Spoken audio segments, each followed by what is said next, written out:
प्यारे बच्चों नमस्कार। आप सभी का स्वागत है आपके अपने YouTube channel RWS civil services पर। मेरा नाम है विनीत कुमार और आज फिर हम जो है लक्ष्मीकांत बुक पर आधारित पॉलिटी का एक और अध्याय पढ़ने के लिए तैयार हैं एकदम। सभी बच्चे जल्दी से आ जाएं।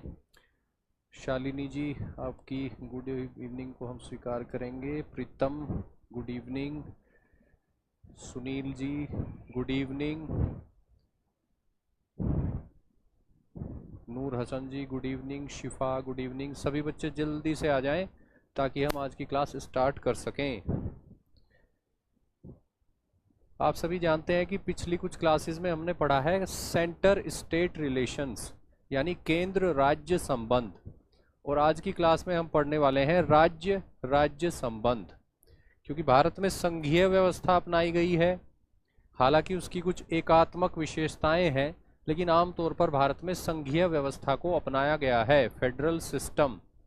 हमारे संविधान का जो नेचर है वो फेडरल नेचर है, संघीय प्रकृति।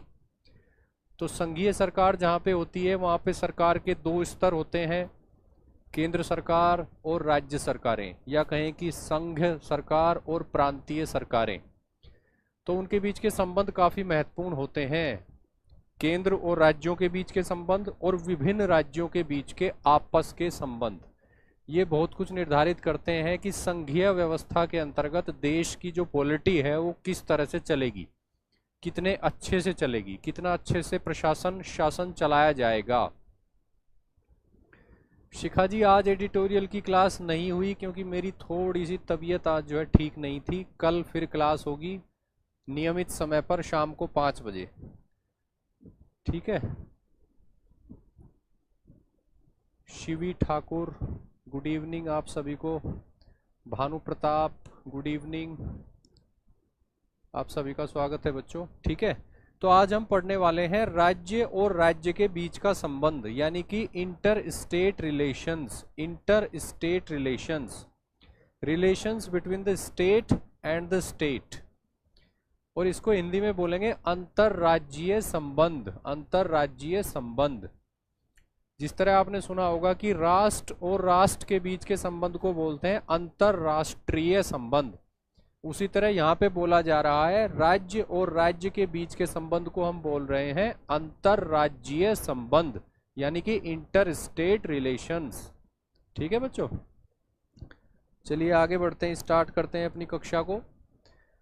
भारत में संघीय व्यवस्था को अपनाया गया है, यानी कि फेडरल सिस्टम। फेडरल सिस्टम,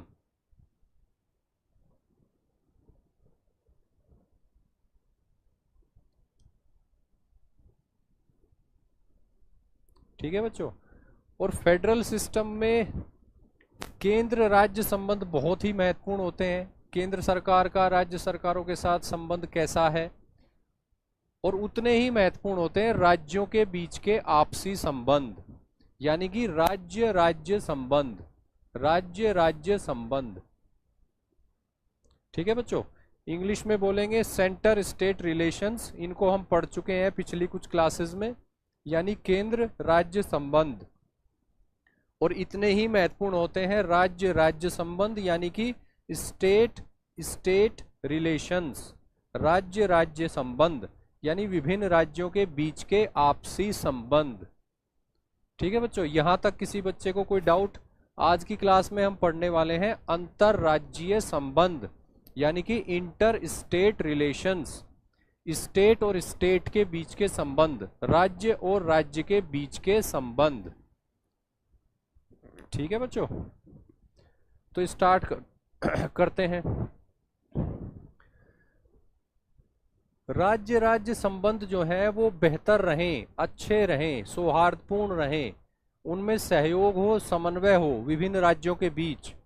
इसके लिए हमारे संविधान में कुछ प्रावधान दिए गए हैं, उनको हम आज देखेंगे। इसके अलावा कुछ विधान भी ऐसे हैं संसद के द्वारा बनाई गई विधियां, जिनमें कुछ ऐसे प्रावधान हैं, कुछ ऐसी संस्थाएं हैं जो बेहतर राज्य राज्य संबंधों के लिए कार्य करती हैं। क्लियर है बच्चों? तो सबसे पहले संवैधानिक प्रावधान हम लोग देख लेते हैं। हमारे संविधान में कौन कौन से ऐसे प्रावधान हैं जो बेहतर राज्य राज्य संबंध सुनिश्चित करना चाहते हैं। राज्यों के बीच मतभेदों को, विवादों को सुलझाना चाहते हैं, राज्यों के बीच सहयोग, समन्वय, सौहार्द बढ़ाना चाहते हैं। ठीक है बच्चों, तो इसमें सबसे महत्वपूर्ण तो यह है कि अंतर्राज्यीय जल विवादों का न्याय निर्णयन, इसके संबंध में संविधान में प्रावधान है, और ये दिया गया है आर्टिकल 262 में, 262 में।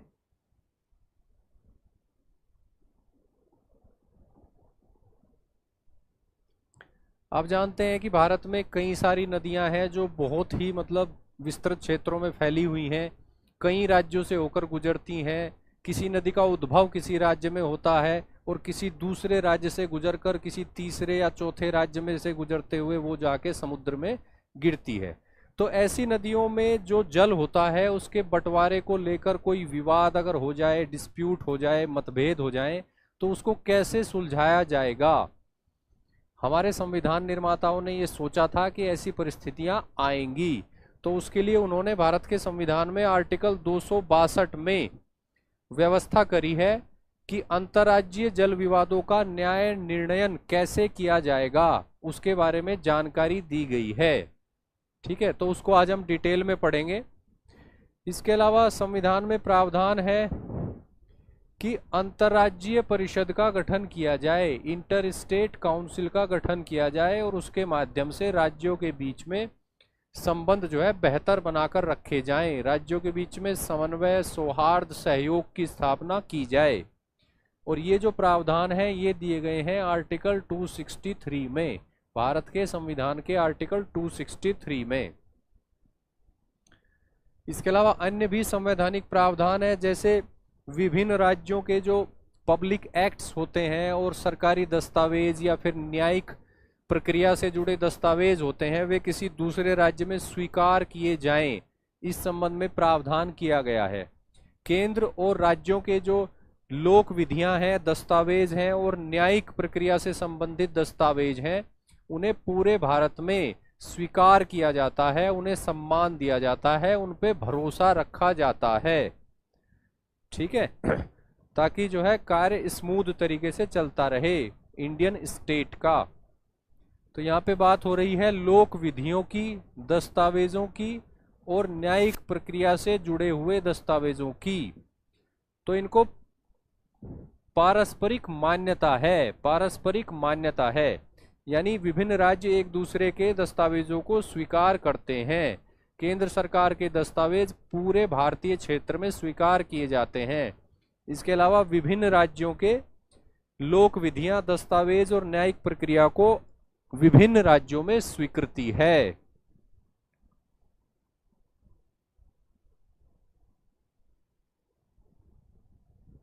पारस्परिक मान्यता। इसके अलावा भारत व्यापार, वाणिज्य और समागम के नजरिए से एक इकाई के रूप में विकसित हो सके, एक इकाई के रूप में स्थापित हो सके, इसके लिए व्यवस्था की गई है कि अंतर्राज्यीय व्यापार, वाणिज्य और समागम की स्वतंत्रता सुनिश्चित की जाए, और ये की गई है आर्टिकल 301 के अंतर्गत। आर्टिकल 301 के अंतर्गत। ठीक है बच्चों, तो ये प्रावधान तो हम भारत के संविधान के अंतर्गत पढ़ेंगे। Article 262, article 263, article 301।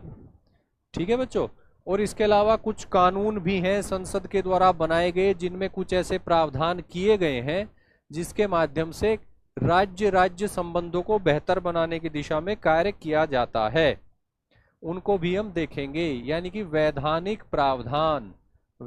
प्रावधान, जैसे संसदीय विधि के द्वारा क्षेत्रीय परिषदों की स्थापना की गई है, यानी कि जोनल काउंसिल्स की स्थापना की गई है।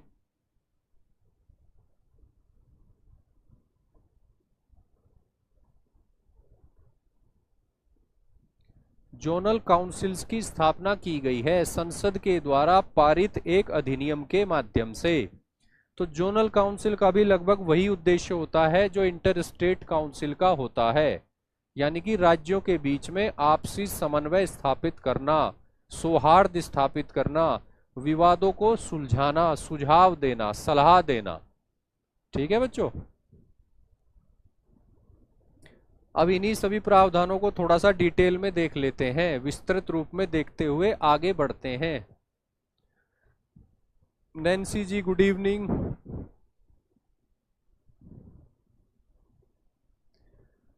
अंतर्राज्यीय जल विवादों को सुलझाने के लिए क्या व्यवस्था की गई है भारत के संविधान में, उसको एक बार हम लोग देख लेते हैं। Inter state river disputes, inter state river water disputes, इससे संबंधित जो अनुच्छेद है वो है 262। 262 का जो संबंध है वो अंतर्राज्यीय जल विवादों के न्याय निर्णयन से है। यानी ऐसी नदियां या नदी घाटियां जो एक से अधिक राज्यों तक विस्तृत हैं, जिनका जल जो है एक से अधिक राज्यों के लिए महत्वपूर्ण है, तो ऐसे में जल के बंटवारे को लेकर अगर कोई मतभेद होता है, कोई विवाद होता है, तो उसका समाधान कैसे किया जाएगा, इस संबंध में जो है आर्टिकल 262 हमारे संविधान का कुछ निश्चित प्रावधान करता है कि किस तरीके से ऐसे विवादों को एडजुडिकेट किया जाएगा, उनका न्याय निर्णयन जो है किया जाएगा। ठीक है बच्चों।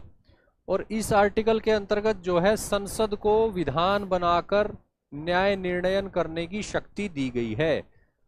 अंतर्राज्यीय जल विवादों के संदर्भ में संसद को यह शक्ति दी गई है कि वो संसदीय विधि के माध्यम से न्याय निर्णयन के लिए ट्रिब्यूनल एस्टेब्लिश कर सकता है, यानी अधिकरणों की स्थापना कर सकता है। ठीक है बच्चों। संसद को इस संबंध में विधि बनाने की शक्ति दी गई है, यह अधिकार है संसद को।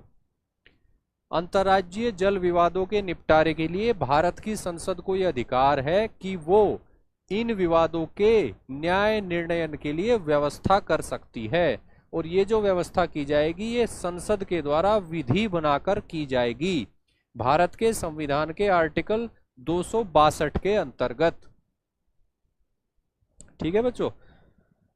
और इसके अंतर्गत जो है कई सारी ट्रिब्यूनल्स की स्थापना करी है भारत की संसद ने, जैसे 1969 में कृष्णा, गोदावरी और नर्मदा नदी जल बंटवारे विवादों को लेकर अलग अलग अधिकरणों की स्थापना की गई।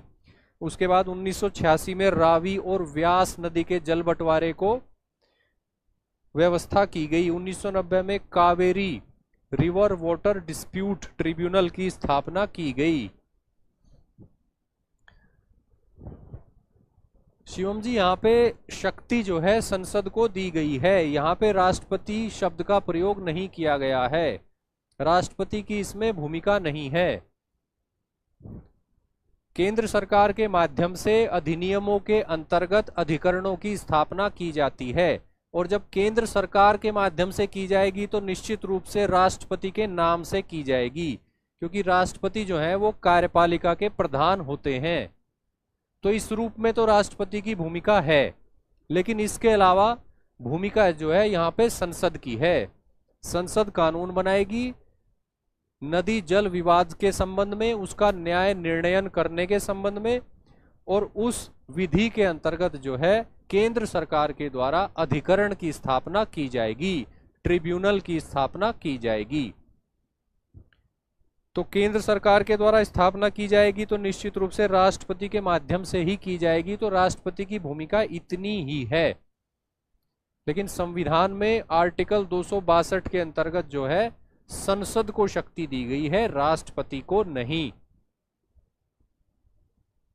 यानी शक्ति जो है वो विधायिका को है, केंद्र स्तर पर विधायिका को शक्ति है कि वो अंतर्राज्यीय जल विवादों का न्याय निर्णयन करने के लिए संसद की विधि के माध्यम से व्यवस्था करे, केंद्र की कार्यपालिका को नहीं है।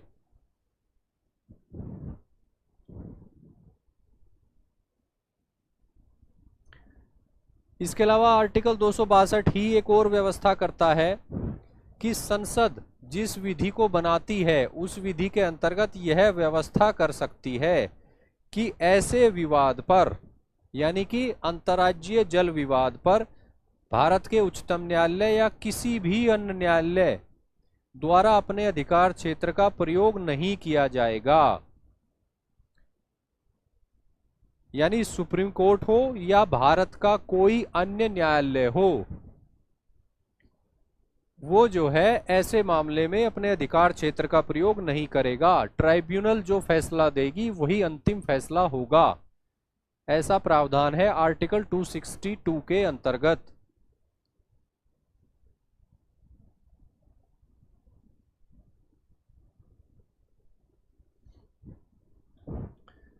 आर्टिकल 262 संसद की बात करता है, संसद को शक्ति देता है। ठीक है बच्चों, अब आगे बढ़ेंगे। और आर्टिकल 262 ही कहता है कि संसद यह व्यवस्था कर सकती है कि ऐसे विवाद में, यानी अंतर्राज्यीय जल विवाद में, भारत का उच्चतम न्यायालय या किसी अन्य न्यायालय द्वारा अपने अधिकार क्षेत्र का प्रयोग नहीं किया जाएगा। लेकिन वास्तव में ऐसा नहीं होता। 2018 में सुप्रीम कोर्ट ने एक फैसला दिया था ऐसे ही मामले में। Kaveri river water dispute tribunal का एक फैसला आया था वर्ष 2007 में, और उसके बाद उस फैसले के विरुद्ध जो है अपील की गई थी सुप्रीम कोर्ट में, कर्नाटक के द्वारा और तमिलनाडु के द्वारा। और उसके बाद वर्ष 2018 में सुप्रीम कोर्ट ने उस मामले में फैसला दिया और ट्रिब्यूनल के फैसले में परिवर्तन भी किए थे। तो बात यहां यह है कि ये अब अप्लाई नहीं होता है। सुप्रीम कोर्ट में अपील की जा सकती है। अंतर्राज्यीय जल विवाद के निपटारे के लिए जो बनाई जाती हैं अधिकरण यानी ट्रिब्यूनल, उनके फैसले के विरुद्ध सुप्रीम कोर्ट में अब अपील की जा सकती है। और सुप्रीम कोर्ट जो है वर्ष 2018 में ऐसा ही एक फैसला दे चुका है और ट्रिब्यूनल द्वारा दिए गए फैसले में परिवर्तन भी कर चुका है। ठीक है बच्चों, तो चलिए आगे बढ़ते हैं।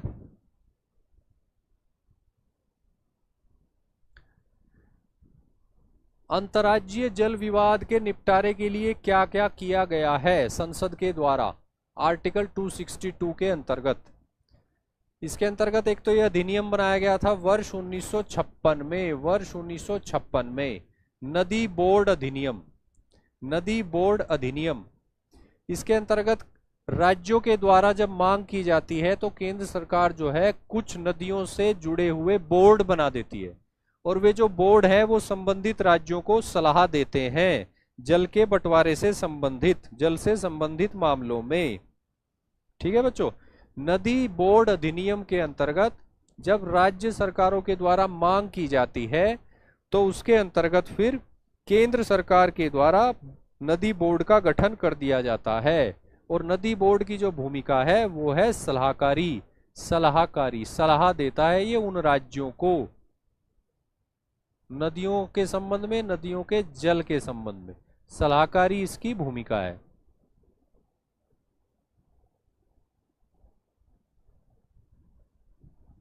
इसके अलावा वर्ष 1956 में ही एक और अधिनियम पारित किया गया था जिसको कहा गया था अंतर्राज्यीय नदी जल विवाद अधिनियम। और इसी अधिनियम के अंतर्गत जो है विभिन्न अधिकरणों की स्थापना की जाती है। विभिन्न अधिकरणों की स्थापना जो है इसी अधिनियम के अंतर्गत की जाती है। यानी भारत के संविधान के आर्टिकल 262 के अंतर्गत संसद को जो शक्ति दी गई है उस शक्ति का प्रयोग करके संसद ने अंतर्राज्यीय जल विवादों के निपटारे के लिए, उनके न्याय निर्णयन के लिए वर्ष 1956 में अंतर्राज्यीय नदी जल विवाद अधिनियम बनाया था। और इसी के अंतर्गत जो है केंद्र सरकारों के द्वारा विभिन्न नदी जल विवादों के समाधान या न्याय निर्णयन के लिए विभिन्न समय पर अलग अलग वर्षों में अलग अलग नदियों या नदी घाटियों के संबंध में अधिकरणों की स्थापना की जाती है, की गई है। जैसे इसी अधिनियम के अंतर्गत वर्ष 1990 में कावेरी नदी जल विवाद अधिकरण की स्थापना की गई थी। ठीक है बच्चों,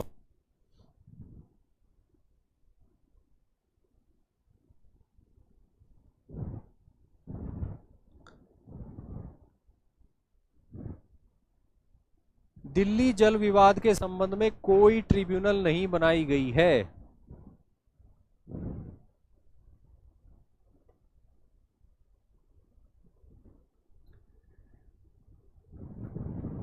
ठीक है बच्चों, चलिए आगे बढ़ते हैं।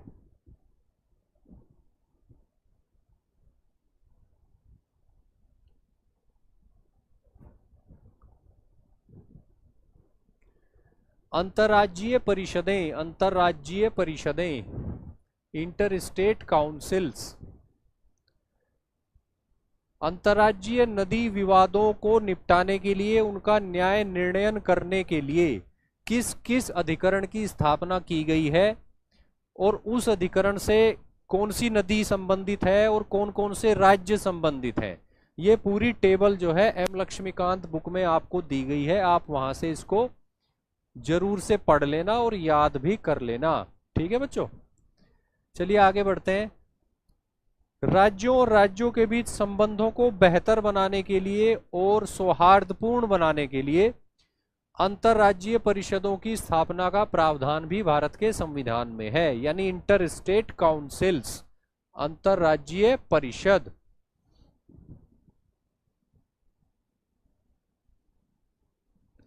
ठीक है बच्चों, चलिए आगे बढ़ते हैं। अनुच्छेद 263, अनुच्छेद 263, आर्टिकल 263, आर्टिकल 263 ये कहता है कि सार्वजनिक हित में, पब्लिक इंटरेस्ट में, सार्वजनिक हित में भारत के राष्ट्रपति के द्वारा किसी भी समय अंतर्राज्यीय परिषद की स्थापना की जा सकती है, अंतर्राज्यीय परिषद की स्थापना की जा सकती है। आर्टिकल 263 कहता है कि पब्लिक इंटरेस्ट में, सार्वजनिक हित में या कि लोक हित में राष्ट्रपति द्वारा कभी भी अंतर्राज्यीय परिषद यानी इंटर स्टेट काउंसिल की स्थापना की जा सकती है।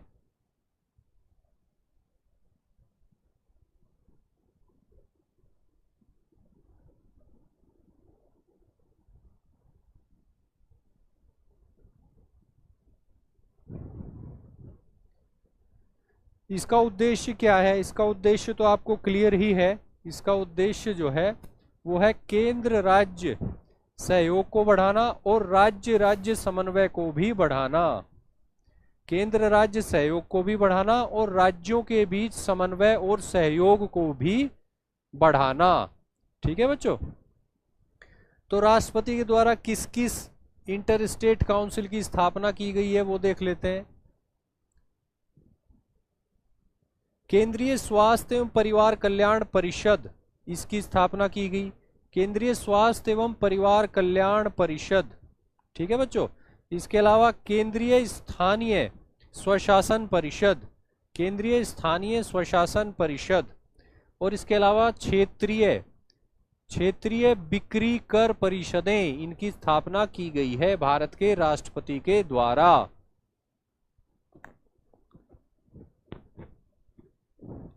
भारत के राष्ट्रपति के द्वारा अंतर्राज्यीय परिषदें स्थापित करी गई हैं, अलग अलग नामों से, अलग अलग उद्देश्यों से, कई सारी परिषदें। ठीक है बच्चों, तो आर्टिकल 263 के अंतर्गत भारत के राष्ट्रपति के द्वारा केंद्रीय स्वास्थ्य एवं परिवार कल्याण परिषद की स्थापना की गई, केंद्रीय स्थानीय स्वशासन परिषद की स्थापना की गई और क्षेत्रीय बिक्री कर परिषदों की स्थापना की गई थी।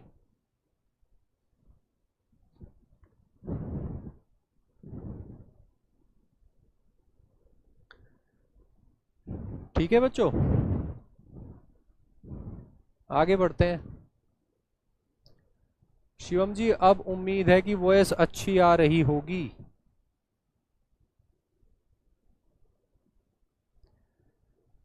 अच्छा, आर्टिकल 263 के अंतर्गत, आर्टिकल 263 के अंतर्गत जो इंटर स्टेट काउंसिल स्थापित करी जाती हैं, इनका जो है अधिकारिता जो है वो सलाहकारी अधिकारिता है, सलाहकारी अधिकारिता यानी एडवाइजरी जुरिस्डिक्शन। ठीक है बच्चों, और ये कानूनी विवादों के संबंध में भी सलाह दे सकती हैं और अन्य विवादों के संबंध में भी सलाह दे सकती हैं। और इसी की एक अनुपूरक अधिकारिता है अनुच्छेद 131 के अंतर्गत भारत के उच्चतम न्यायालय को कानूनी विवादों के संदर्भ में, और ये जो अधिकारिता है ये बाध्यकारी अधिकारिता है, इसको, इसमें जो डिसीजन आता है उसको मानना होता है। तो ये परस्पर पूरक अधिकारिता है।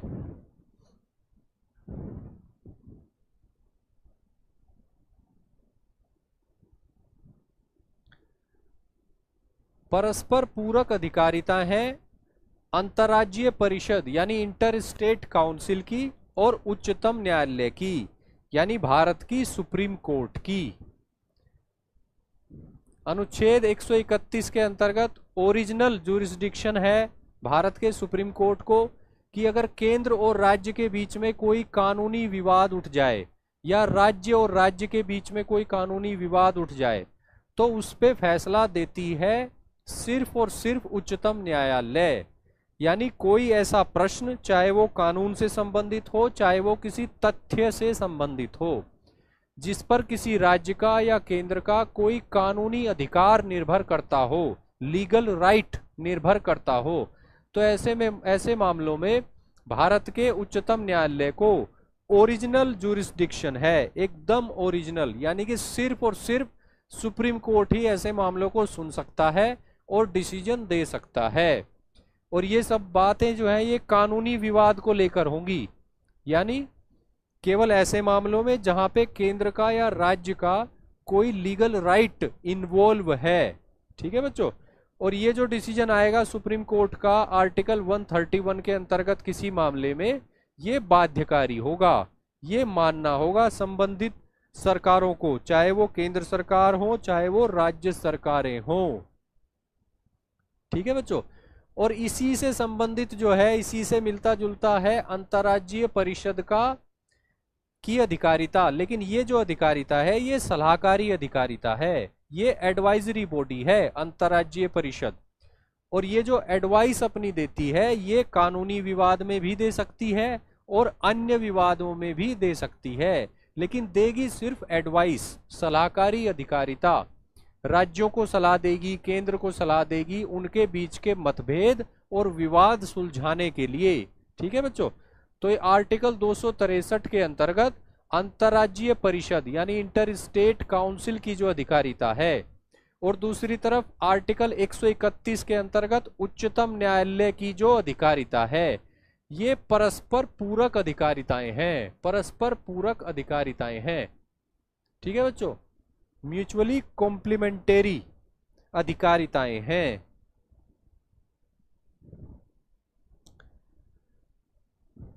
स्वशासन का मतलब होता है सेल्फ रूल, जैसे कि पंचायती राज संस्थाएं, नगर पालिकाएं जो अपने प्रतिनिधि चुनती हैं और अपना प्रशासन जो है स्थानीय स्तर पर ही खुद ही चलाती हैं। स्वशासन का मतलब स्व के द्वारा शासन, सेल्फ रूल, यानी सेल्फ के द्वारा रूल, खुद अपने ही प्रतिनिधियों के द्वारा अपना शासन चलाना।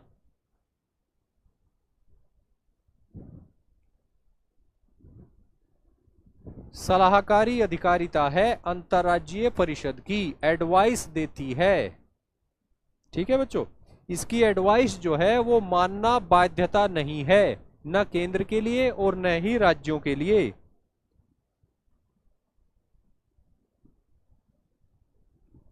चलिए आगे बढ़ते हैं। आपने आर्टिकल 263 और आर्टिकल 131 का रिलेशन देख लिया। दोनों जो है केंद्र राज्यों के बीच में, केंद्र या राज्यों के बीच में या राज्यों और राज्यों के बीच के विवादों से संबंधित है। ठीक है बच्चों,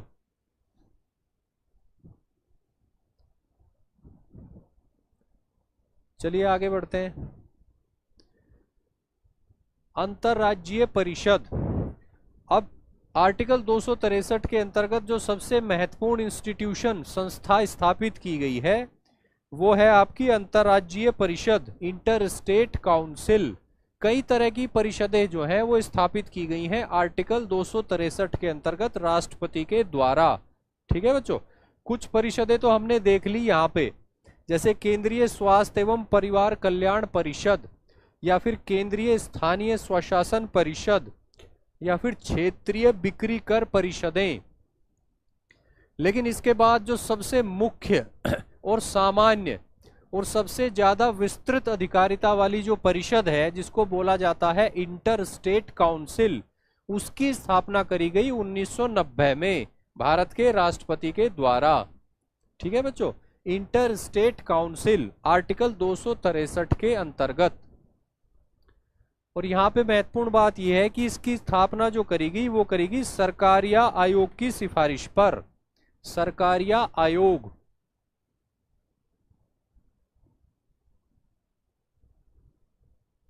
सरकारिया आयोग, first centre state relation commission, केंद्र और राज्यों के बीच संबंधों पर विचार करने के लिए स्थापित किया गया पहला आयोग। इसको स्थापित किया गया था 1983 में और इसने अपनी रिपोर्ट दी थी 1988 में। ठीक है बच्चों, तो सरकारिया आयोग की रिकमेंडेशन के आधार पर इंटर स्टेट काउंसिल की स्थापना की गई थी अनुच्छेद 263 के अंतर्गत।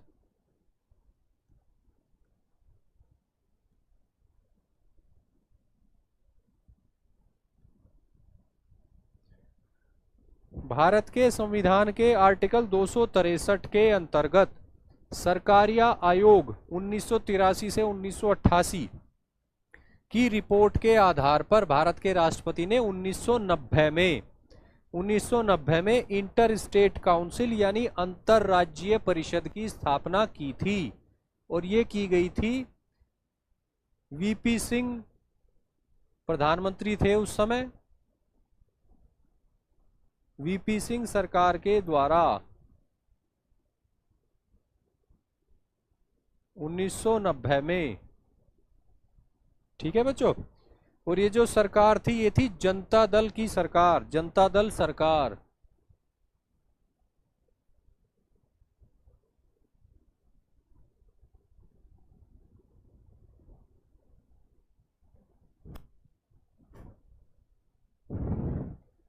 क्लियर है बच्चों?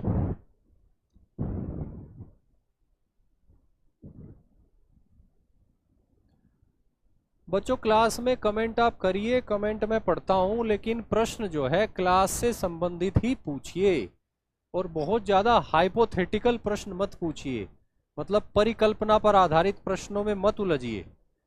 क्योंकि यूपीएससी के लिए क्या पढ़ना है ये बहुत जरूरी है, इतना ही जरूरी ये समझना भी है कि क्या नहीं पढ़ना है।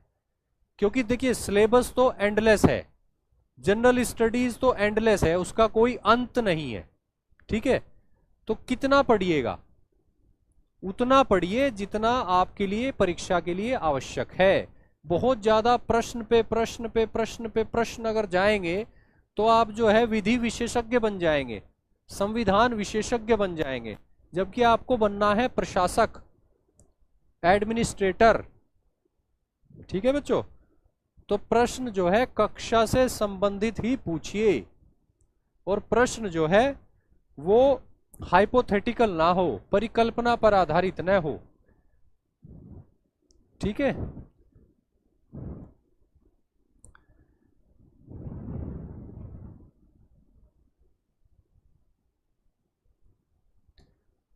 चलिए आगे बढ़ते हैं।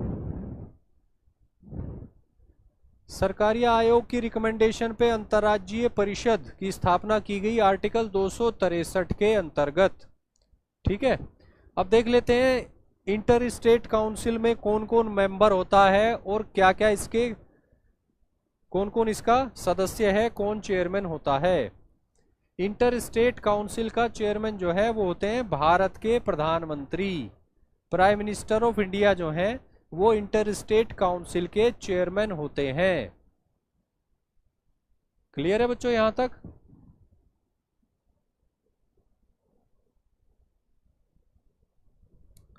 चलिए, इसके अलावा सभी राज्यों के मुख्यमंत्री, सभी राज्यों के मुख्यमंत्री मतलब भारत में जितने भी राज्य हैं सभी राज्यों के मुख्यमंत्री जो हैं इंटर स्टेट काउंसिल के सदस्य होते हैं।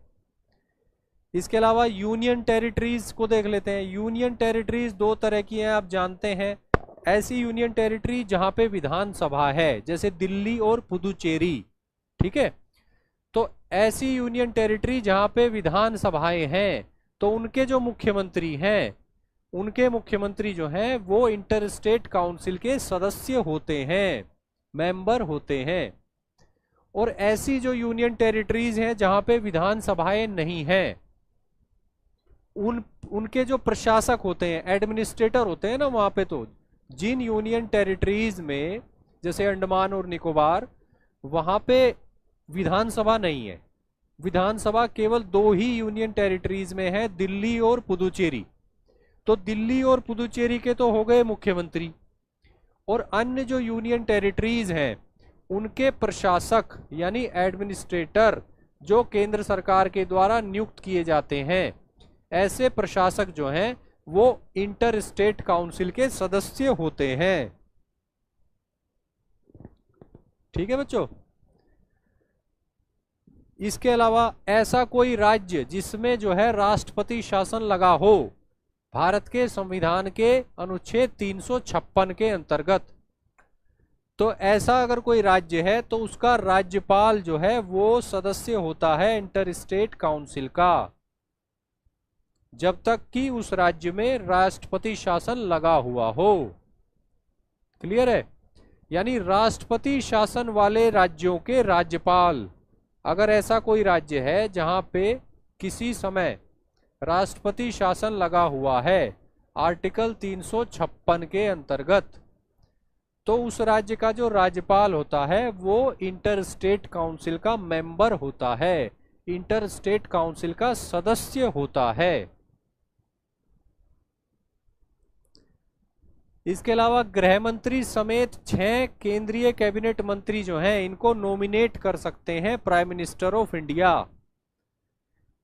भारत के प्रधानमंत्री द्वारा गृह मंत्री और गृह मंत्री सहित 6 केंद्रीय कैबिनेट मंत्री जो हैं वो सदस्यों के रूप में नामांकित किए जाते हैं इंटर स्टेट काउंसिल में।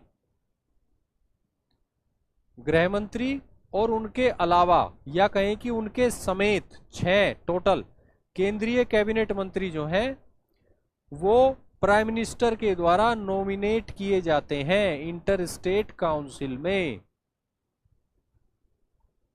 प्रधानमंत्री द्वारा नामांकित।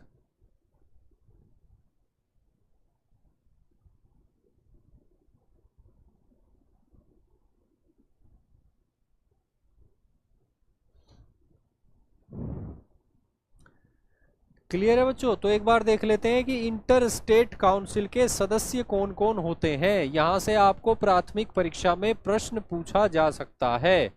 ठीक है, तो इंटर स्टेट काउंसिल यानी अंतरराज्यीय परिषद जो है, जिसकी स्थापना की गई वर्ष 1990 में जनता दल सरकार के द्वारा, यानी कि वीपी सिंह उस समय प्रधानमंत्री होते थे, और ये जो करी गई स्थापना ये सरकार या आयोग की सिफारिशों के आधार पर करी गई।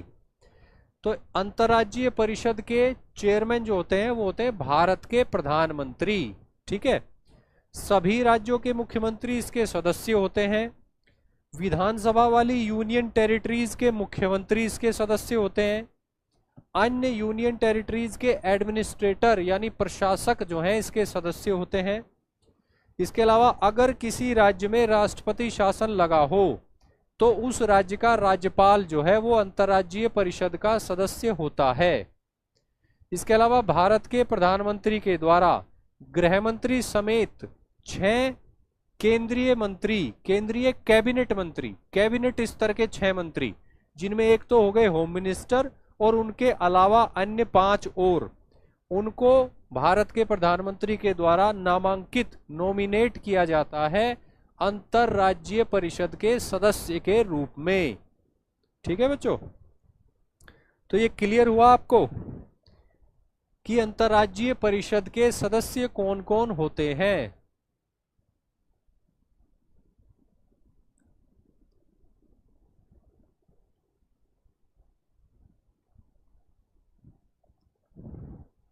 ये बिल्कुल आपको याद होना चाहिए क्योंकि ये कभी भी पूछा जा सकता है प्राथमिक परीक्षा में।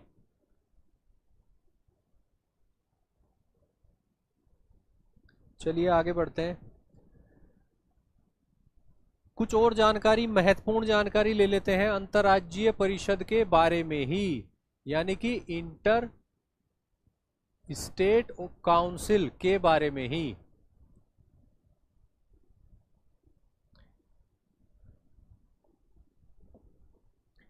ये एक सलाहकारी निकाय है, ये तो मैं आपको बता चुका हूं, एडवाइजरी बॉडी है, सलाहकारी निकाय है, रिकमेंडेटरी बॉडी है। इसका उद्देश्य जो है राज्यों के बीच में सहयोग बढ़ाना है, प्रमोट कोऑर्डिनेशन, समन्वय और सहयोग।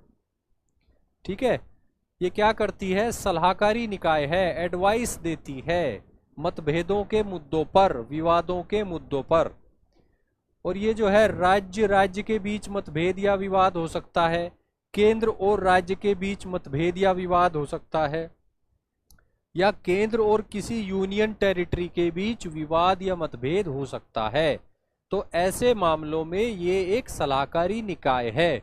अंतर्राज्यीय परिषद जो है ऐसे मामलों में सलाहकारी निकाय है, एडवाइजरी बॉडी है। ठीक है बच्चों। इसके अलावा इसकी एक स्टैंडिंग कमेटी भी है, स्थायी समिति यानी स्टैंडिंग कमेटी।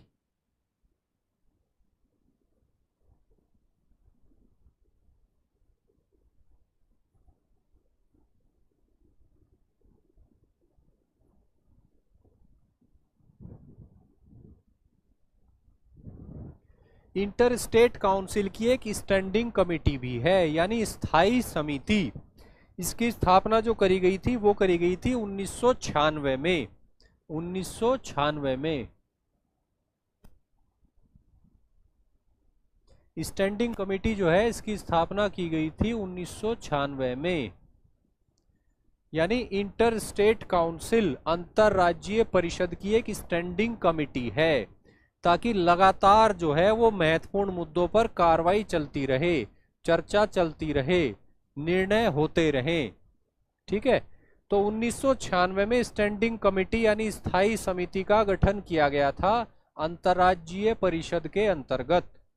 और इसके मेंबर कौन कौन है ये देख लेते हैं। इसके चेयरमैन होते हैं केंद्रीय गृह मंत्री। इसके चेयरमैन जो है वो होते हैं केंद्रीय गृह मंत्री। इसके अलावा इसमें 5 केंद्रीय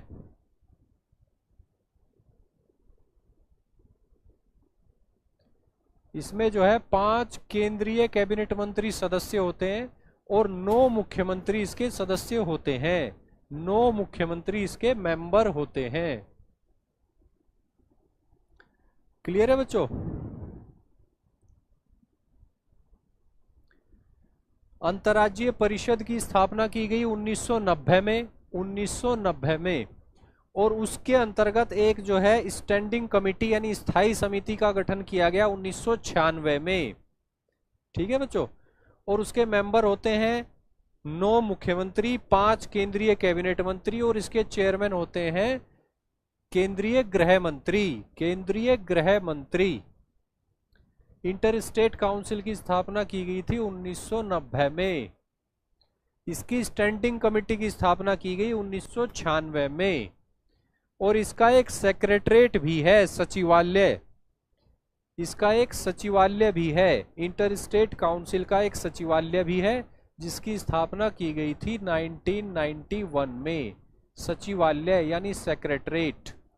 और इसका जो अध्यक्ष होता है, इसका जो हेड है, चीफ है सेक्रेटरीट का, वो है भारत सरकार का एक सचिव स्तर का अधिकारी। यानी भारत सरकार का सेक्रेटरी लेवल का एक अधिकारी जो होता है, सेक्रेटरी रैंक का अधिकारी, वो इंटर स्टेट काउंसिल के सचिवालय का हेड होता है। इंटर स्टेट काउंसिल यानी अंतर्राज्यीय परिषद के सचिवालय का हेड होता है।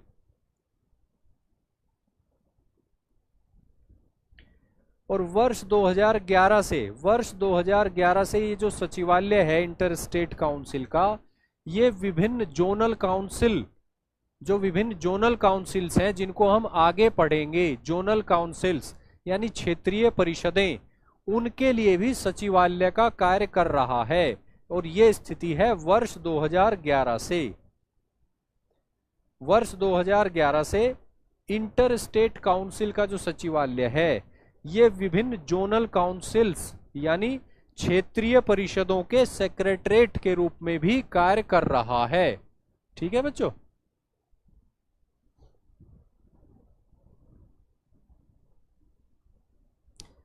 सचिवालय का हेड जो है वो सचिव स्तर का एक अधिकारी है। यानी कि केंद्र सरकार का या भारत सरकार का सेक्रेटरी रैंक का जो ऑफिसर होता है वो इस सचिवालय का चीफ होता है, यानी इसका अध्यक्ष होता है।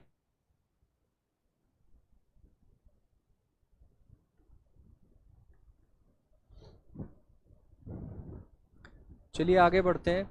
अब केंद्र राज्य संबंधों से संबंधित और एक महत्वपूर्ण मुद्दा देख लेते हैं। प्रत्येक राज्य में जो है अपना एक अलग प्रशासनिक ढांचा होता है, उसके अंतर्गत कार्य होते हैं, अपने अपने कानून हैं, उसके अंतर्गत विभिन्न सारे दस्तावेज तैयार किए जाते हैं। तो ये जो दस्तावेज हैं, ये जो लोक अधिनियम है या ये जो न्यायिक कार्रवाइयां हैं किसी भी राज्य की या केंद्र की, इनको जो है पूरे भारत में स्वीकार किया जाता है, सम्मान दिया जाता है, इनको रिकॉग्नाइज किया जाता है, एक्नॉलेज किया जाता है। ठीक है बच्चों, अगर ऐसा ना हो तो देश का प्रशासन कैसे चलेगा। तो इसी संबंध में कुछ प्रावधान किए गए हैं आर्टिकल 261 में, भारत के संविधान के आर्टिकल 261 में। और ये जो प्रावधान है ये संबंधित हैं लोक अधिनियम से, यानी पब्लिक एक्ट्स, दस्तावेज यानी डॉक्यूमेंट, सरकारी दस्तावेज, और न्यायिक प्रक्रियाएं यानी विभिन्न न्यायालयों के अंतर्गत जो प्रक्रियाएं चलती हैं, न्यायिक प्रक्रियाएं। तो ये जो लोक अधिनियम है किसी भी राज्य के या केंद्र सरकार के, लोक अधिनियम का मतलब है कि किसी भी सरकार की कार्यपालिका द्वारा किए गए कार्य और विधायिका द्वारा किए गए कार्य, यानी कि विधायिका द्वारा बनाए गए अधिनियम और कार्यपालिका द्वारा जारी किए गए आदेश किसी भी सरकार के द्वारा, तो उनको बोला गया है पब्लिक एक्ट्स।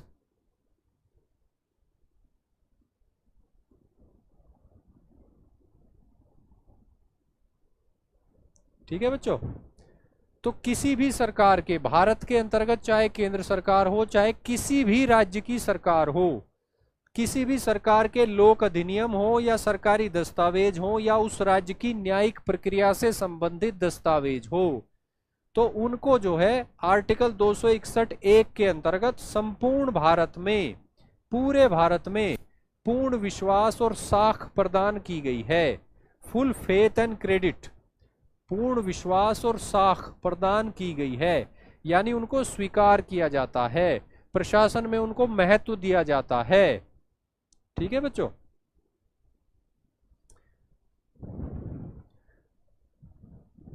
ये बात कही गई है आर्टिकल 261 के अंतर्गत, आर्टिकल 261 के अंतर्गत 261(1).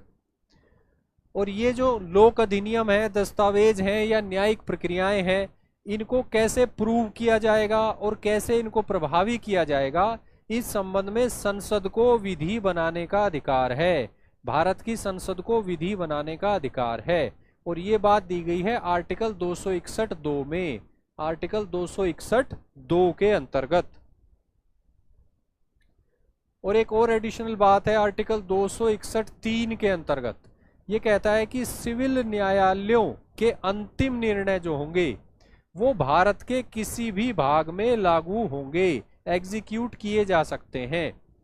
यानी भारत के किसी भी भाग में किसी सिविल कोर्ट ने कोई फैसला दिया तो वो पूरे भारत में कहीं भी लागू किया जा सकता है, यानी अन्य राज्य भी उसको एक्सेप्ट करते हैं, एक्नॉलेज करते हैं, इंप्लीमेंट करते हैं। क्रिमिनल मामलों में ऐसा नहीं होता। ठीक है बच्चों, आर्टिकल 261(3) कहता है कि सिविल न्यायालयों के अंतिम निर्णय जो हैं वो भारत के किसी भी भाग में एग्जीक्यूट किए जा सकते हैं, लागू किए जा सकते हैं। तो ये प्रशासनिक सुविधा के लिए, प्रशासनिक कार्यकुशलता के लिए, भारत को प्रशासनिक स्तर पर एक इकाई के रूप में एस्टेब्लिश करने के लिए ये सभी प्रावधान करने बेहद जरूरी थे।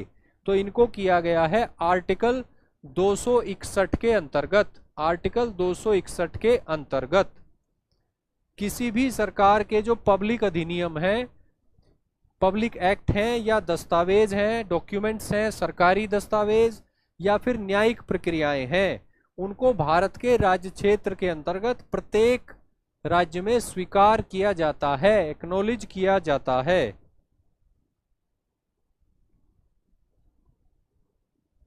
ये बात दी गई है आर्टिकल 261 में, आर्टिकल 261। ठीक है बच्चों। इसके अलावा विभिन्न राज्यों के बीच में व्यापार, वाणिज्य और इंटरकोर्स, ये भी काफी महत्वपूर्ण है। भारत को व्यापार, वाणिज्य और इंटरकोर्स के नजरिए से, यानी कि व्यापार, वाणिज्य और समागम के नजरिए से एक इकाई के रूप में विकसित करना आवश्यक था, आवश्यक है। ठीक है। तो इसीलिए जो है प्रावधान किए गए हैं अंतर्राज्यीय व्यापार और वाणिज्य को प्रोत्साहन देने के लिए, उसमें कोई बाधा न आए यह सुनिश्चित करने के लिए। ठीक है बच्चों। तो यहां फिर बात हो रही है अंतर्राज्यीय व्यापार और वाणिज्य की, अंतर्राज्यीय व्यापार और वाणिज्य की।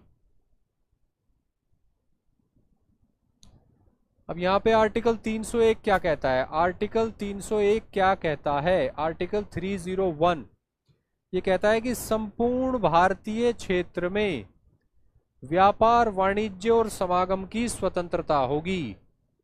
संपूर्ण भारतीय क्षेत्र में व्यापार, वाणिज्य और समागम की स्वतंत्रता होगी, फ्रीडम होगी। और इसका उद्देश्य क्या है? इसका उद्देश्य है व्यापार, वाणिज्य और समागम की दृष्टि से देश को एक इकाई के रूप में विकसित करना, देश को एक इकाई के रूप में, एक यूनिट के रूप में स्थापित करना। ठीक है बच्चों। तो इसी उद्देश्य से आर्टिकल जो है 301 कहता है कि संपूर्ण भारतीय क्षेत्र में व्यापार, वाणिज्य और समागम की स्वतंत्रता होगी। आज से 3 क्रिमिनल कानून जो है वो लागू हो गए हैं, क्रिमिनल लॉज। तो उसके बारे में हम पढ़ेंगे किसी दिन करंट अफेयर की क्लास में, या तो एडिटोरियल की क्लास में उसको एनालिसिस करके देखेंगे क्या क्या है उनमें। ठीक है बच्चों। समागम का मतलब होता है इंटरकोर्स, आना जाना, आवाजाही, मिलना जुलना, इधर उधर आना जाना, बसना, रहना, यात्रा करना। इंटरकोर्स में सब कुछ आ जाएगा समागम। Free flow of individuals, goods. ठीक है बच्चों। संपूर्ण भारतीय क्षेत्र में व्यापार हो, वाणिज्य हो और आवाजाही हो, यानी समागम हो, मिलना जुलना हो, तो उसकी स्वतंत्रता है, ताकि भारत जो है एक राष्ट्र के रूप में और ज्यादा मजबूती से उभर सके, परिपक्व हो सके, एक इकाई, एक यूनिट बन सके व्यापार, वाणिज्य और समागम की दृष्टि से। ठीक है बच्चों। और जब यहां पे बात हो रही है राज्यों के बीच व्यापार और वाणिज्य की, तो इसी में शामिल है किसी राज्य के अंदर भी व्यापार और वाणिज्य की स्वतंत्रता। ये जो व्यापार, वाणिज्य और समागम की स्वतंत्रता की बात हो रही है, ये राज्यों के बीच की बात हो रही है, लेकिन इसी में शामिल है किसी राज्य के अंदर भी व्यापार, वाणिज्य और समागम की स्वतंत्रता। यानी इंटर स्टेट फ्रीडम तो है ही, इंट्रा स्टेट फ्रीडम भी है, इंट्रा स्टेट फ्रीडम भी है। ठीक है बच्चों। राज्य के अंदर की बात भी शामिल है इसमें, राज्य के अंदर भी व्यापार, वाणिज्य और समागम की स्वतंत्रता इसमें शामिल है।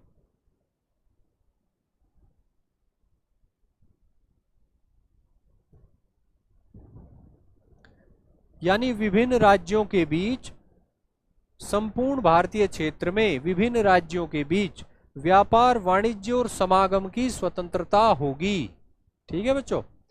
और इसका अर्थ आप समझ लीजिए कि जब आप किसी दूसरे राज्य में जाते हैं कोई परीक्षा देने या कोई पढ़ाई करने, तो क्या आपको कहीं बॉर्डर पे रोका जाता है, कहीं आपसे पूछा जाता है कि आप किस राज्य से आए हो, या फिर आप किसी दूसरे राज्य में जाने से पहले कुछ सोचते हो कि दूसरे राज्य में जाना पड़ेगा, कुछ पेपर वर्क करना पड़ेगा? ऐसा तो कुछ नहीं है ना।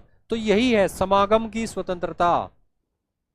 समागम की स्वतंत्रता, आने जाने की स्वतंत्रता, अपने कार्यों को संपादित करने की स्वतंत्रता, मेल जोल करने की स्वतंत्रता। ठीक है बच्चों। और इसमें जो है राज्य और राज्य के बीच की स्थिति तो शामिल है ही, किसी राज्य के अंदर भी व्यापार वाणिज्य और समागम की स्वतंत्रता इसमें शामिल है, आर्टिकल 301 के अंतर्गत।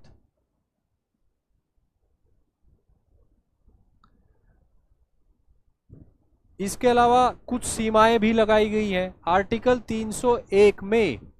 आर्टिकल 301 में जो स्वतंत्रता दी गई है उस पर कुछ सीमाएं भी लगाई गई हैं। वो जो सीमाएं हैं वो हैं आर्टिकल 302 से 305 के बीच में, 302 और 305 के बीच में। ठीक है बच्चों, इसको भी हम देखेंगे कि क्या प्रतिबंध लगाए गए हैं, क्या प्रतिबंध लगाए गए हैं। व्यापार वाणिज्य और समागम, व्यापार वाणिज्य और समागम की स्वतंत्रता पर क्या प्रतिबंध आरोपित किए गए हैं, इनको भी हम देखेंगे अभी। आर्टिकल 302 से लेकर आर्टिकल 305 तक ये प्रतिबंध दिए गए हैं, ये रेस्ट्रिक्शंस दी गई हैं। क्लियर है बच्चों यहां तक आपको? इंटर स्टेट और इंट्रा स्टेट यानी अंतरराज्यीय या फिर किसी राज्य के अंदर भी व्यापार वाणिज्य और समागम की ये जो स्वतंत्रता सुनिश्चित करी गई है भारत के संविधान के आर्टिकल 301 के अंतर्गत, इसका उद्देश्य यही है कि भारत जो है वो एक इकाई के रूप में विकसित हो सके, उसमें विभिन्न राज्यों की जो सीमाएं हैं वो बाधाएं न बने। सीमाएं हैं, सीमाएं रहें, लेकिन व्यापार वाणिज्य और समागम, लोगों का आपस में मिलना जुलना आना जाना, उस पर कोई बाधा न आए। बहुत ही अच्छे प्रावधान है ये, इनका हम बहुत लाभ उठाते हैं।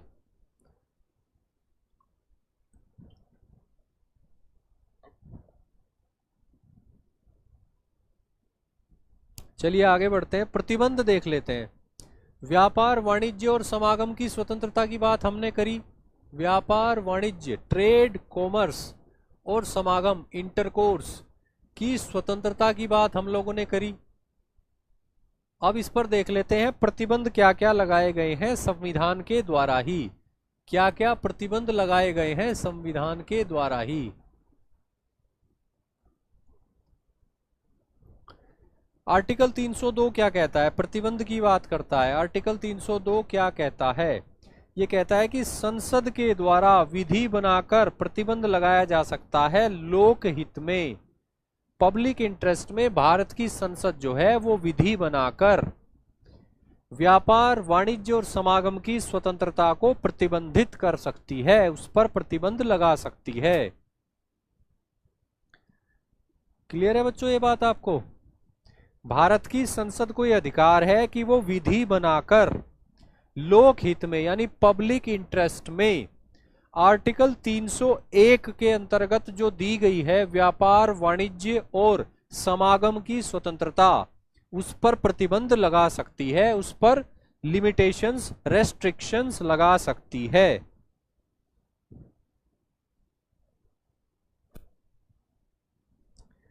इसके अलावा आर्टिकल 304 बी क्या कहता है? आर्टिकल 304 बी ये कहता है कि राज्य की विधायिका को भी अधिकार है, राज्य की विधायिका भी विधि बनाकर लोकहित में, पब्लिक इंटरेस्ट में प्रतिबंध लगा सकती है व्यापार वाणिज्य और समागम की स्वतंत्रता पर। लेकिन यहाँ पे एक एडिशनल बात है, राज्य विधायिका में ऐसा कोई विधेयक तभी पेश किया जाएगा जब पहले से भारत के राष्ट्रपति की मंजूरी ले ली जाएगी, राष्ट्रपति की अनुमति से ही।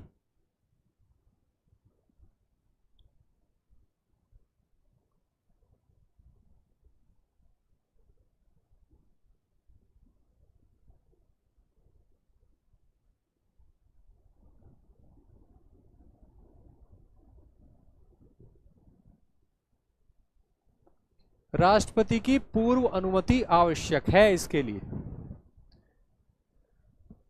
आर्टिकल 302 क्या कहता है, इनका कंपैरिजन आप करोगे तो बेहतर समझ में आएगा। आर्टिकल 302 कहता है कि लोक हित में संसद के द्वारा विधि बनाकर व्यापार, वाणिज्य और समागम की स्वतंत्रता पर प्रतिबंध लगाया जा सकता है। ठीक है बच्चों। आर्टिकल 304 बी क्या कहता है, लोक हित में, पब्लिक इंटरेस्ट में राज्य की विधायिका को भी यह अधिकार है कि वो विधि बनाकर व्यापार, वाणिज्य और समागम की स्वतंत्रता पर प्रतिबंध लगा सकती है, लेकिन एक एडिशनल रिक्वायरमेंट है, एक अतिरिक्त आवश्यकता है, एक अतिरिक्त कंडीशन है, वो है राष्ट्रपति की पूर्व अनुमति लेनी होगी। राज्य की विधायिका में इस उद्देश्य से जो बिल यानी विधेयक लाया जाएगा उसको राष्ट्रपति की पूर्व अनुमति से ही राज्य की विधायिका में पेश किया जा सकता है।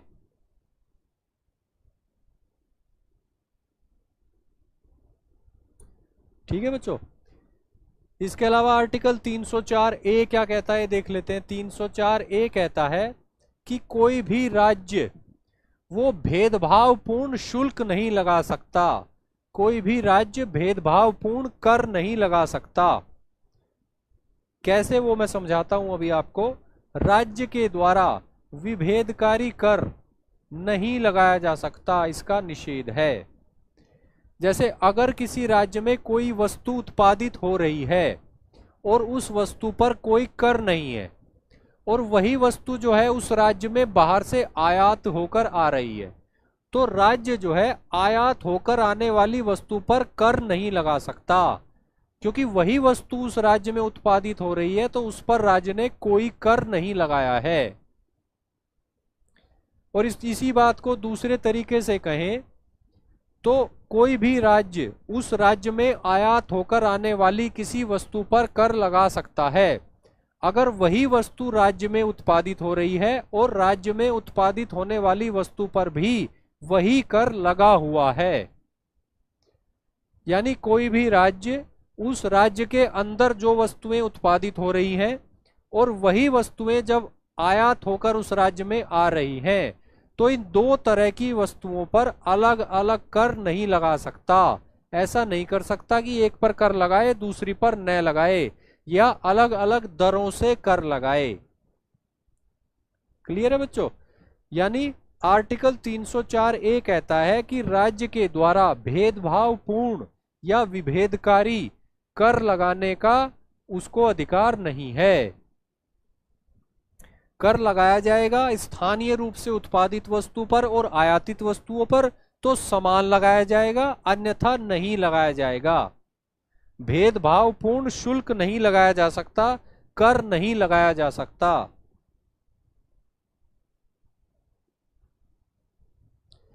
इसके अलावा आर्टिकल 305 भी महत्वपूर्ण है इसी संदर्भ में। आर्टिकल 305 इसके अंतर्गत संघ और राज्यों का एकाधिकार यानी मोनोपोली स्थापित करने वाली विधियों को संरक्षण दिया गया है। केंद्र सरकार और राज्य सरकार को भी यह अधिकार है कि वो व्यापार, बिजनेस, उद्योग या सेवा प्रदाता बन सकता है और यह कार्य कर सकती है सरकार खुद या अपने द्वारा कंट्रोल की जाने वाली किसी कॉरपोरेशन के माध्यम से। और इस मामले में सरकार जो है वो मोनोपोली स्थापित कर सकती है, अपना एकाधिकार स्थापित कर सकती है और किसी भी अन्य नागरिक या संस्था को उस व्यापार में लगने से रोक सकती है। यानी एक तरह से आर्टिकल 301 के अंतर्गत व्यापार वाणिज्य का जो की स्वतंत्रता का जो प्रावधान किया गया है, ये भी उसका एक अपवाद है। बिल्कुल शिवम जी, लगाया हुआ कर समान होगा। अगर कर असमान हो गया तो फिर विभेदकारी हो गया ना, फिर वो विभेदकारी हो जाएगा। अगर कर लगाया जाएगा तो समान लगाया जाएगा स्थानीय रूप से उत्पादित वस्तु पर, और अगर वही वस्तु सेम आयात होके आ रही है तो उनपे अगर कर लगेगा तो समान किसी राज्य सरकार के द्वारा।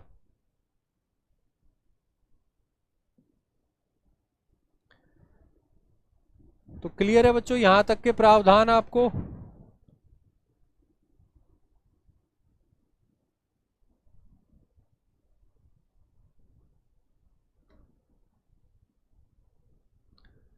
भू राजस्व को पहले लगान बोला जाता था। भू राजस्व को लगान बोला जाता था पहले। लैंड रिवेन्यू यानी भू राजस्व को पहले लगान बोला जाता था। ठीक है बच्चों, चलिए आगे बढ़ते हैं। क्षेत्रीय परिषदें, ये एक और इंस्टीट्यूशन है, संस्थान है जिसकी स्थापना करी गई है, जो राज्यों के बीच संबंधों को बेहतर बनाता है, राज्यों के बीच समन्वय, सहयोग और सौहार्द की स्थापना करता है। क्षेत्रीय परिषदें यानी जोनल काउंसिल्स, क्षेत्रीय परिषदें, जोनल काउंसिल्स। ठीक है बच्चों, इनके बारे में संविधान में प्रावधान नहीं है, इनके बारे में संविधान में प्रावधान नहीं है। एक बार आर्टिकल 305 को दोबारा देख लेते हैं। आर्टिकल 305, आर्टिकल 301 के अंतर्गत व्यापार, वाणिज्य और समागम की स्वतंत्रता स्थापित करी गई है। ठीक है बच्चों, और आर्टिकल जो है आर्टिकल 302 से लेकर 305 तक इसके अपवाद हैं, यानी कि आर्टिकल 301 में जो स्वतंत्रता दी गई है उस पर अनेक प्रतिबंध आरोपित करे गए हैं। आर्टिकल 305 भी प्रतिबंध ही है, यानी सीमा निर्धारित करता है उस स्वतंत्रता की जो आर्टिकल 301 में दी गई है। ठीक है, आर्टिकल 305 कहता है कि संघ और राज्यों का एकाधिकार स्थापित करने वाली विधियों को संरक्षण दिया जाएगा। यानी कि हमारे यहां अगर आप जाके देखो भारत के संविधान का आर्टिकल 1962, 1962, आर्टिकल 1962,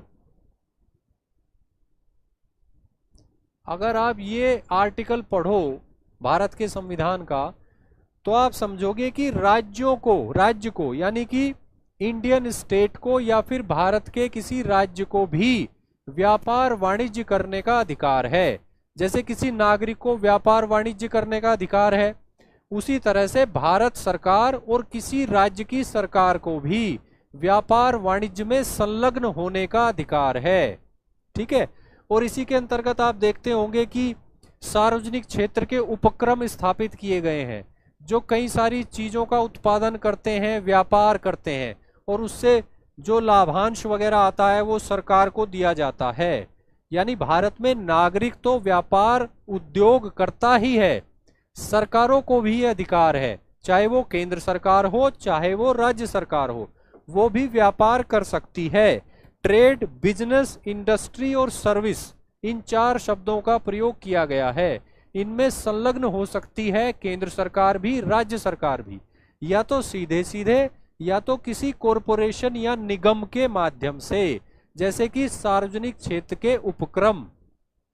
ठीक है बच्चों, और जिन क्षेत्रों में सरकारें आना चाहती हैं व्यापार, बिजनेस, इंडस्ट्री और सर्विस के क्षेत्र में, उनमें वो अपना एकाधिकार स्थापित करने के लिए विधि बना सकती हैं।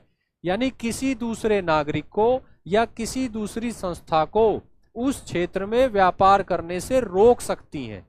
ठीक है, यानी कि अपना एकाधिकार स्थापित कर सकती है सरकार, अगर वो चाहे तो उसको संरक्षण है, वो असंवैधानिक नहीं है।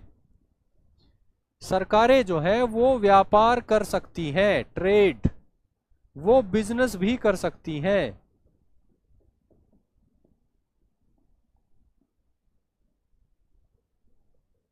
सरकारें ट्रेड कर सकती हैं, वो बिजनेस कर सकती हैं, वो इंडस्ट्री एस्टेब्लिश कर सकती हैं,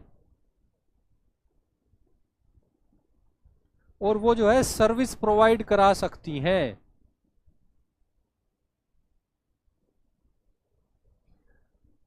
और जब ये कार्य करती हैं तो उनको अपना एकाधिकार स्थापित करने का भी अधिकार है, अपनी मोनोपोली स्थापित करने का भी अधिकार है। ठीक है बच्चों, तो यही बात कहता है आर्टिकल 305। और इसको बेहतर समझने के लिए आप साथ में पढ़िएगा आर्टिकल 19(6)(2), ठीक है। यानी फंडामेंटल राइट्स में जाना है, वहां पे पढ़ना है आर्टिकल 19(6)(2). तो जब आप इन दोनों को पढ़ेंगे एक साथ, आर्टिकल 305 और आर्टिकल 19(6)(2, तो आपको स्थिति क्लियर हो जाएगी। और ये उस समय से भी संबंधित है जब राष्ट्रीयकरण किया जाता था। भारत में उद्योगों का राष्ट्रीयकरण किया जाता था, प्राइवेट उद्योगों को सरकार अपने कब्जे में ले लेती थी, अपने स्वामित्व में ले लेती थी। तो उस दौर से भी ये जुड़ता है, उस दौर के लिए भी प्रासंगिक है।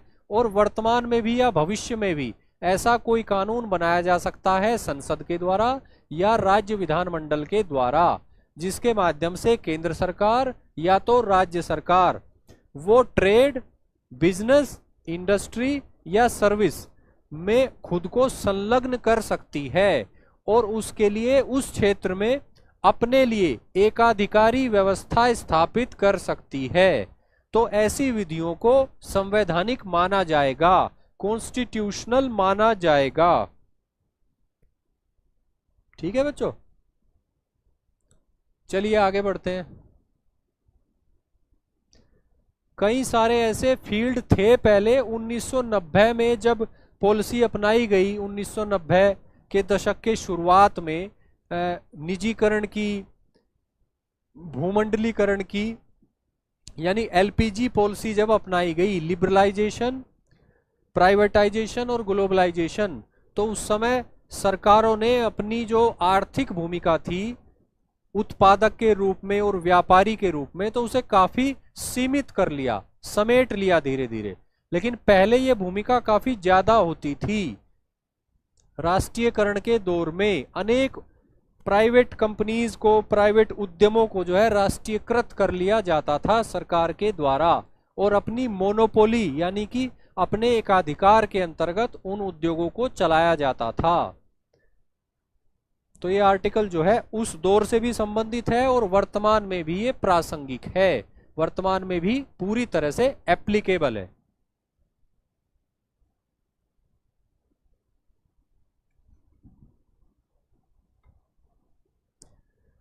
चलिए बच्चों आगे पढ़ते हैं। हम लोग पढ़ रहे थे क्षेत्रीय परिषदें। क्षेत्रीय परिषदें यानी जोनल काउंसिल्स, ये संवैधानिक निकाय नहीं है, कॉन्स्टिट्यूशनल बॉडी नहीं है। क्लियर है बच्चों ये बात आपको? संविधान के किसी प्रावधान में, किसी अनुच्छेद में ये बात नहीं लिखी है कि क्षेत्रीय परिषदों की स्थापना की जाए, यानी कि ये संवैधानिक निकाय नहीं है, ये कॉन्स्टिट्यूशनल बॉडी नहीं है। तो फिर ये किस तरह की बॉडी है, ये किस तरह के निकाय हैं? ये वैधानिक निकाय हैं। वैधानिक निकाय मतलब इनको जो है संसद द्वारा पारित एक विधि के अंतर्गत स्थापित किया गया है, यानी ये वैधानिक निकाय हैं। वैधानिक निकाय, इनको जो है विधान के द्वारा स्थापित किया गया है।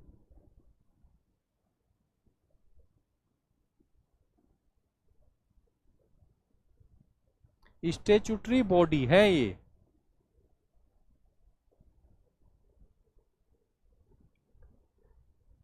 यानी कि वैधानिक निकाय।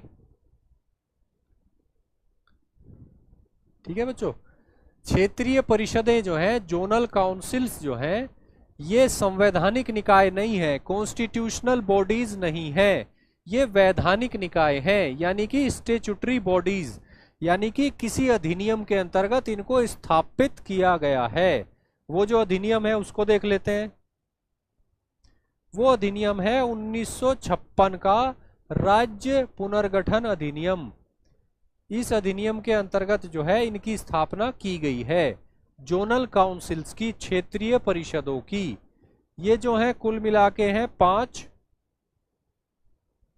जोनल काउंसिल के नाम से जो है 5 हैं। उत्तरी क्षेत्र के लिए, दक्षिणी क्षेत्र के लिए, पूर्वी क्षेत्र के लिए, पश्चिमी क्षेत्र के लिए और मध्य क्षेत्र के लिए। यानी भारत के मुख्य भूभाग को 5 हिस्सों में बांट के पांचों क्षेत्रों में अलग अलग क्षेत्रीय परिषद की स्थापना कर दी गई। उत्तर, दक्षिण, पूर्व, पश्चिम और मध्य। ठीक है बच्चों।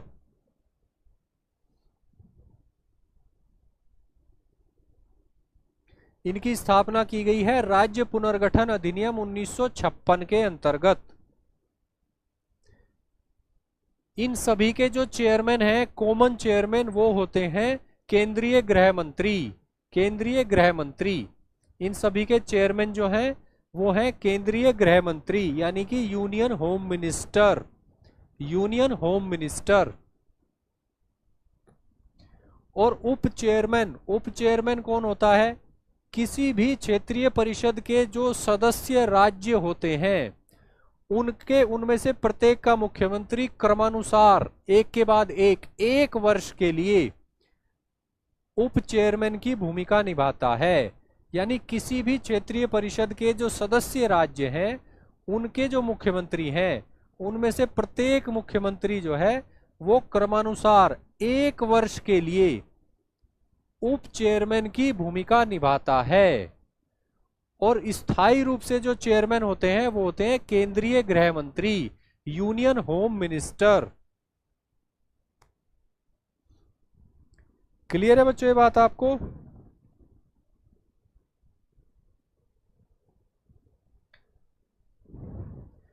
इसके अलावा कौन कौन इनके सदस्य होते हैं वो देख लेते हैं। जितने भी राज्य हैं उन सब के मुख्यमंत्री, इसके अलावा प्रत्येक राज्य से 2 अन्य मंत्री, और अगर कोई यूनियन टेरिटरी है तो उसका प्रशासक क्षेत्रीय परिषद का सदस्य होता है। क्लियर है बच्चों?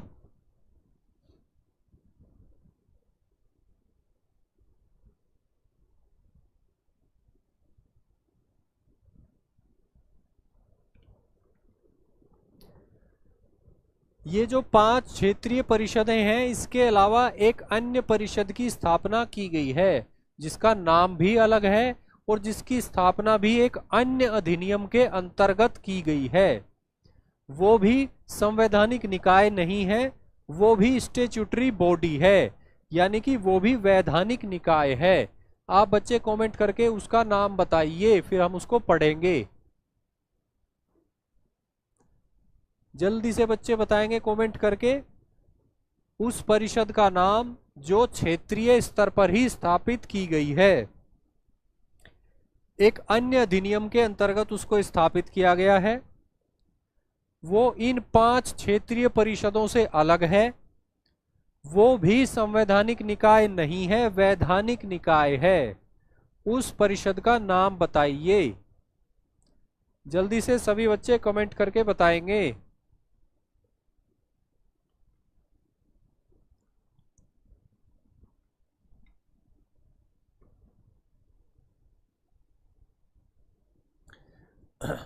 पूर्वोत्तर परिषद सुरभि, वेरी गुड बच्चे, Surabhi Bhadauria, very good, correct answer, पूर्वोत्तर परिषद, very good. Suvani Singh, very good, पूर्वोत्तर परिषद, पूर्वोत्तर परिषद। चलिए बच्चों उसी के बारे में पढ़ते हैं, वेरी गुड। उत्तर पूर्व परिषद यानी पूर्वोत्तर परिषद,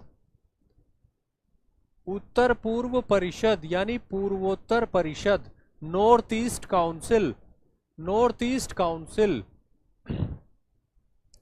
यह भी एक परिषद है जो नॉर्थ ईस्ट के राज्यों के बीच में और नॉर्थ ईस्ट के राज्यों और केंद्र के बीच में सहयोग, समन्वय, सौहार्द की स्थापना के लिए स्थापित करी गई है।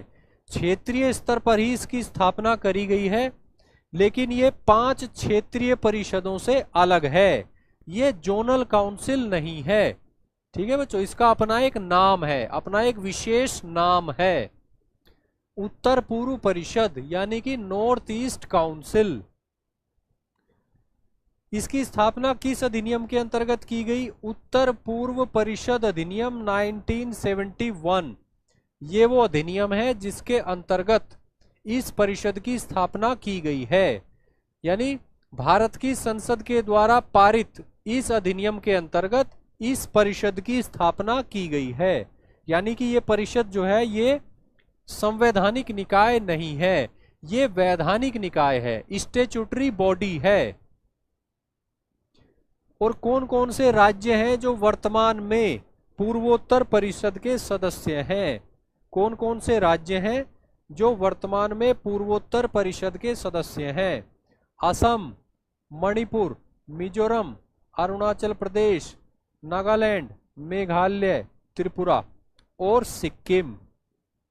यानी कुल मिला के 8 राज्य इसके सदस्य हैं। क्लियर है बच्चों?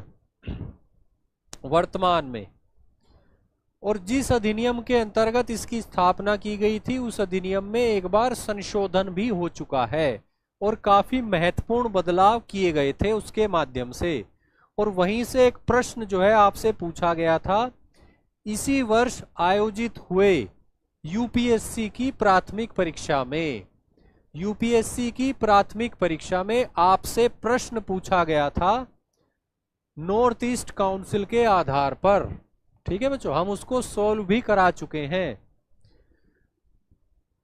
जिस अधिनियम के अंतर्गत नॉर्थ ईस्ट काउंसिल की स्थापना करी गई है उस अधिनियम में वर्ष 2002 में संशोधन भी हो चुका है और उस अधिनियम को बोला गया था उत्तर पूर्व परिषद संशोधन अधिनियम। और इसी अधिनियम के अंतर्गत जो है इस परिषद में 8वां सदस्य जोड़ा गया था, यानी कि सिक्किम। सिक्किम जो है वो वर्ष 2002 से पहले इस परिषद का सदस्य नहीं था। क्लियर है बच्चों? सिक्किम को जोड़ा गया 2002 में, यानी कि 1971 के अधिनियम में 2002 में संशोधन किया गया और अनेक प्रावधानों में परिवर्तन किए गए। और इसी के अंतर्गत जो है 8वां सदस्य सिक्किम जोड़ा गया नॉर्थ ईस्ट काउंसिल में एक सदस्य के रूप में। क्लियर है बच्चों ये बात आपको? अब देख लेते हैं कि कौन कौन है जो इसके सदस्य होते हैं। नॉर्थ ईस्ट काउंसिल के मेंबर कौन कौन होते हैं? 8 राज्य हैं इसके सदस्य, तो 8 राज्यों के राज्यपाल, 8 राज्यों के राज्यपाल जो हैं नॉर्थ ईस्ट काउंसिल के सदस्य होते हैं। इसके अलावा 8 राज्यों के मुख्यमंत्री, 8 राज्यों के मुख्यमंत्री भी नॉर्थ ईस्ट काउंसिल के मेंबर हैं।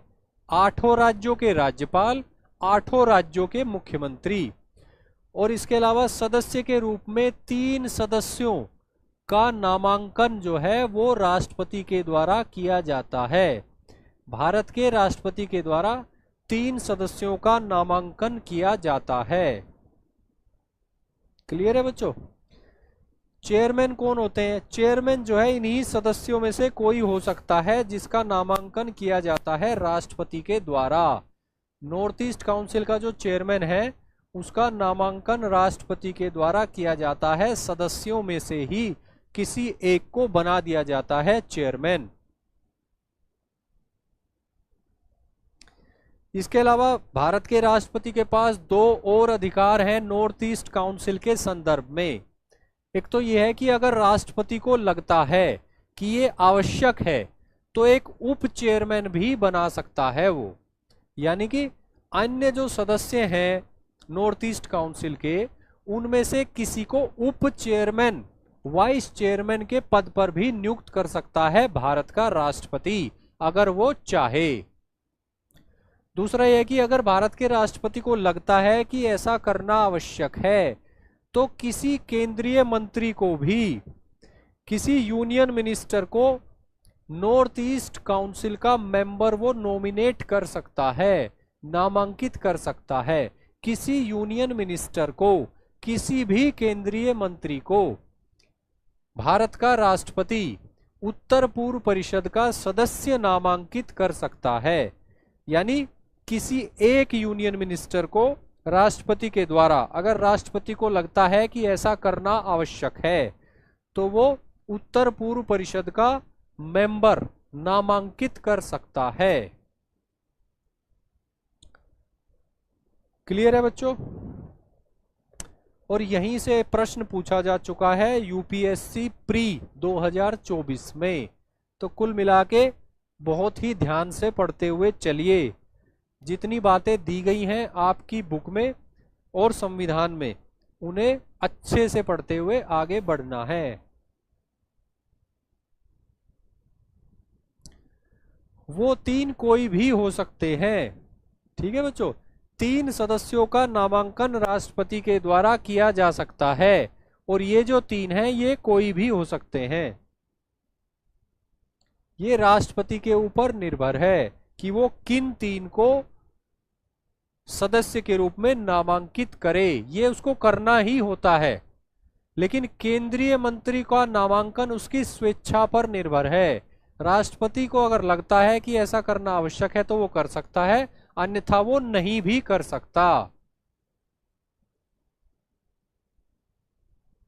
ठीक है बच्चों, इतना ही हमारे लिए प्रासंगिक है। इससे ज्यादा डिटेल में अगर जाएंगे तो फिर हमें ये अधिनियम और ये अधिनियम पूरा पढ़ना पड़ जाएगा।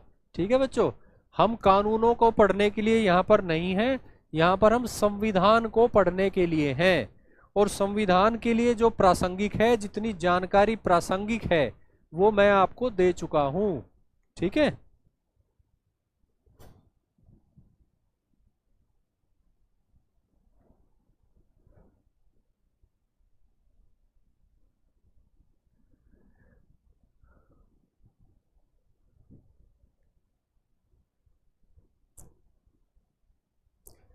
बिल्कुल अंशुमन जी, आप आधार बैच में पढ़ाई कर सकते हैं। निश्चित रूप से आपको लाभ होगा, आपका आधार बनेगा, आपका बेस तैयार होगा। सिविल सर्विसेज की तैयारी के लिए आपकी नींव पड़ेगी, आपकी फाउंडेशन जो है वो पड़ेगी। उसके बाद उस पर जो है आप ज्ञान का और विश्लेषण की इमारत खड़ी कर सकते हैं।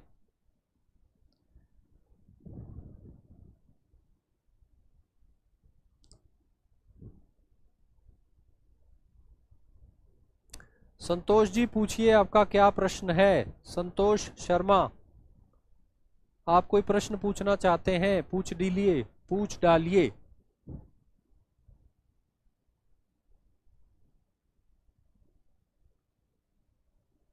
आदित्य कुमार, आपने भी 12वीं की है। चलिए, बहुत अच्छा समय है, आप पढ़ाई स्टार्ट कर दीजिए। धीरे धीरे पढ़ते हुए चलिए, अपना ज्ञान बढ़ाइए, अपनी नॉलेज के गैप फिल करते हुए चलिए।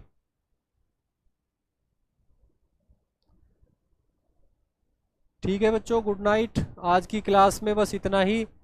कल फिर मिलेंगे इसी समय 8 बजे और आपातकाल को पढ़ेंगे। आपातकाल का हमारा अगला अध्याय है, उसको पढ़ेंगे, आपातकाल को। ठीक है बच्चों, नमस्कार।